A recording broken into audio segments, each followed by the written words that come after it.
In President Trump's first year in office, he tweeted about fake news and fake media 174 times. That is an average of once every 2 days.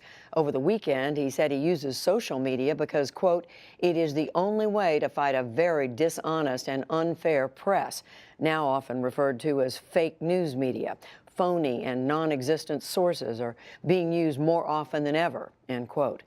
Well, we explore how many American people view the role of the press and how the term fake news has been co-opted and even weaponized, you might say, by politicians. With Margaret Sullivan, she's media columnist for The Washington Post, and with Craig Silverman, he's the media editor for BuzzFeed News. Welcome to both of you. Margaret, I'm going to start with you. You set out to get a sense of what people think about the media. You went back to the place where you grew up, Western New York State, and you talked to people. Tell us a little bit about what you found. Well, Judy, the reason I did that was because I had heard such dramatically different things from readers at the Post and other people, whether it was on social media or in emails. Some of it very, very critical, some of it very abusive. And a reader actually wrote to me and said, you need to get out of that Washington, D.C. bubble and go out into, you know, sort of regular America or the Rust Belt or the Heartland.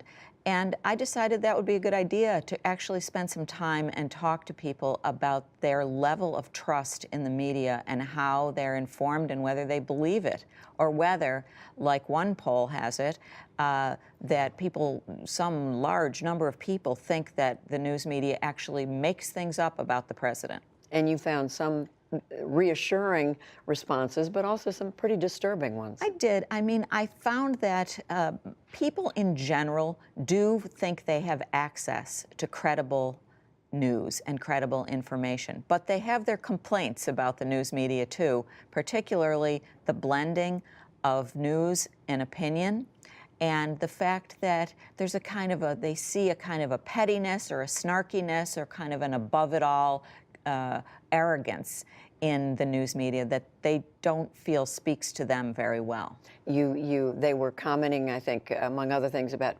cable news commentators. Yes. And just the reporting that they get on their Facebook feeds, for example. Exactly. I mean, people get their news in all kinds of different ways, and that's one of the problems. When we say the news media, or when we poll people about the news media, what are we actually asking them about? Are we asking them about Facebook, or Fox News, or the New York Times, or something else?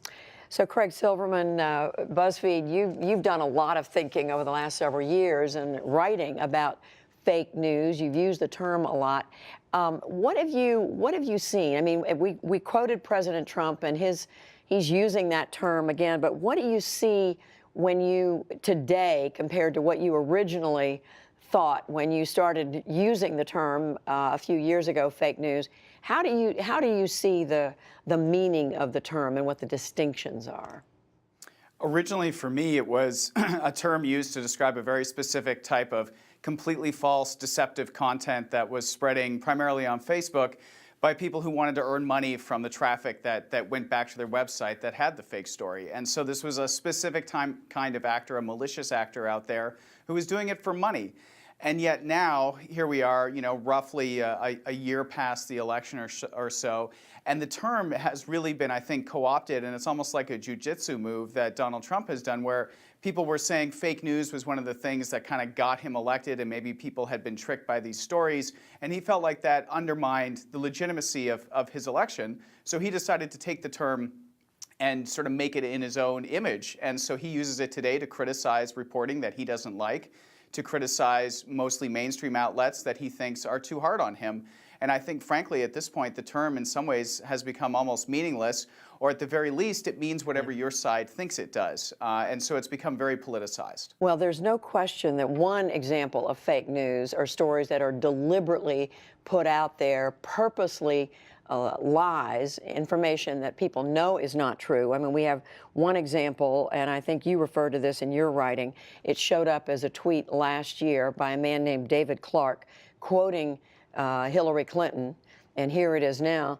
It's clearly made up. There's no truth to it, and yet it got an enormous amount of follow-up pickup. Yeah, and there's that quote, which is Hillary Clinton supposedly saying that Democratic voters are stupid, and there was also a completely fake quote attributed to Trump saying that Republicans were stupid. And so you see this coming, frankly, from all sides. And in the case of Clark, you have somebody who's a pretty prominent Trump supporter, someone who at one point was expected to maybe get a job in the administration, and he's out there pushing completely fake information. And in the context that he shared that completely false quote, he was also complaining and calling real reporting fake news. So he's branding something that's completely fake as real and actual reporting as fake news. And that kind of typifies some of the stuff we see today. Margaret, I want to come back to the people you talked to in the Buffalo area. What do they say the news media needs to do to begin to regain their trust in this world where fake news, that term, is thrown around all the time? Well, they'd like to see more substance and less superficiality. They'd like to see the separation of news and opinion. They'd like to see less snarkiness and more of a kind of a respectful attitude. And while they might not put it just this way, they'd like to see more transparency. They'd like to understand what goes on behind the curtain and sort of how the sausage is made, which is something that we've never really wanted to show. But I think these days we have to do that, and we have to own up to our mistakes in a much more transparent way so that people can understand how we do our job and that we're trying to do it as best we can. Craig Silverman, are those the kinds of things that you think could begin to earn and to regain the trust of the American people? I think the last point is one that's particularly important right now when it comes to the inevitable mistakes that journalists acting in good faith will make. Journalism is not a perfect exercise. It's a human endeavor, so we will make mistakes.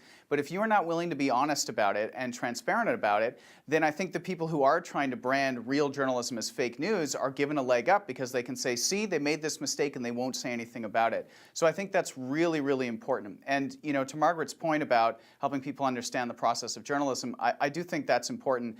People consume a lot of journalism, but they don't necessarily have an understanding of how it's produced. And for a long time, we took it for granted that maybe people trusted us and assumed we acted in good faith. And I think we have to demonstrate a lot more and be a lot more transparent. And sometimes that means really making a hard admission about something where we fell short. Do you think, Margaret, that this also is going to involve more work on the part of the news media? Frankly, I mean, I feel that, generally reporters work pretty hard. But in order to distinguish between information that we know we can back up and information that's just out there, that is so easy to write or report or repeat, whether we backed it up or not? Well, we have to do I don't know whether it's harder, but we have to do a different kind of work, which now has to do a lot with fact-checking and with presenting when an interviewer, whether it's the president or someone else, says something that we know not to be the case. We have to be ready to counter it in real time and very clearly with credible and verifiable fact. I mean, for example, Craig Silverman, today the president tweeted that this was the safest year ever in American aviation because there were no deaths from commercial aircraft crashes. In fact, this has been the case for the last number of years. Yeah, and he took credit for it. And what's interesting about a tweet like that, where what he's saying is accurate, but the piece that a lot of people seized upon in the media was him sort of taking credit for this, saying, I've been really tough on the airlines and I've really wanted to make this happen. And so what happens inevitably is, giving the context of saying, nothing actually has been different in this area under Trump, I think a lot of his supporters will look at that and say, oh, you're taking a cheap shot. And so, it's an important piece of context, but it's a piece of context in a highly polarized environment that is actually going to feed some of the perceptions people already have of media. And so there's some times where, you're doing your job and you're correct in doing it, but inevitably in this environment, it's still going to be interpreted in certain ways. And I think journalists have to kind of accept that and think about, well, what are other ways for me to demonstrate my credibility? Yeah, we are in a new time, and we just have to keep working hard at this every single day. Absolutely. Margaret Sullivan, Craig Silverman, thank you both. Thanks, Judy.